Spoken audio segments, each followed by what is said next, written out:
Greetings, moviegoers. I'm the host, and I apologize to those who've been wanting to see my next review for quite some time.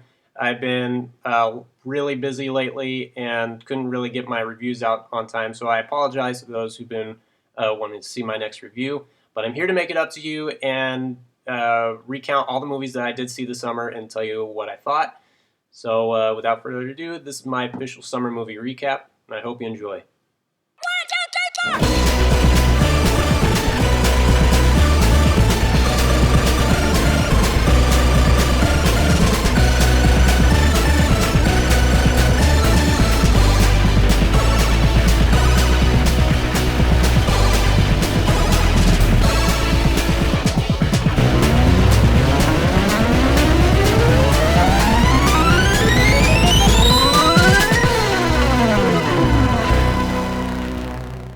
First movie I saw this summer, of course, was Thor, which I found to be extremely entertaining from start to finish, as well as deep and meaningful in an almost Shakespearean sort of fashion.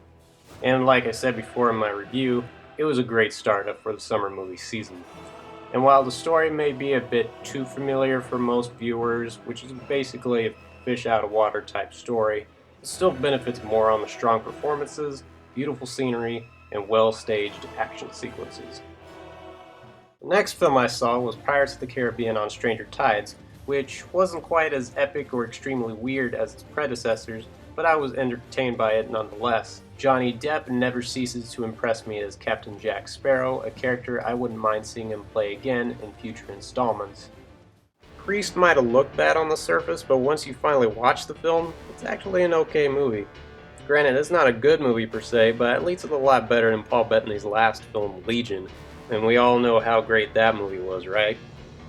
The Hangover Part 2 played out more like a lousy remake than a worthy follow-up, whereas Kung Fu Panda 2 did the exact opposite. X-Men First Class was by far the best X-Men movie. Bridesmaids was a flawed yet mildly hilarious film. Super 8 I still rank as one of the year's best films. And as for Green Lantern, well, it's just way too silly for my taste. Ryan Reynolds may look good as a superhero, but after seeing him for the third time in a comic book movie, I think it's time for him to lay off for a while. Bad Teacher had the potential to be a raunchy comedy classic in the likes of Bad Santa, but fell just a little short of that goal. Still pretty funny though. Midnight in Paris is not only my favorite film of the summer, but also the best film I've seen so far this year. It is a film that begs to be seen more than once, and I would gladly pay to see it at least 3 more times. It's that good of a movie. Speaking of multiple viewings, here's a film that needs some, at least for me, and it's The Tree of Life. I'm not sure what to make of it after seeing it only once, so I'll get back to you when it comes out on DVD.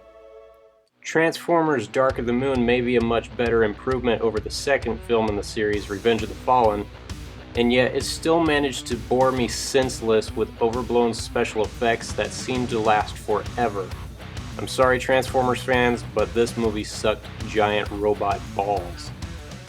And since we're still on the subject of disappointing sequels, Cars 2 continues the trend as it is Pixar's first ever dud. I mean, what happened? How could the same studio that made such hits as Toy Story and Finding Nemo subject themselves to such a flat and boring sequel?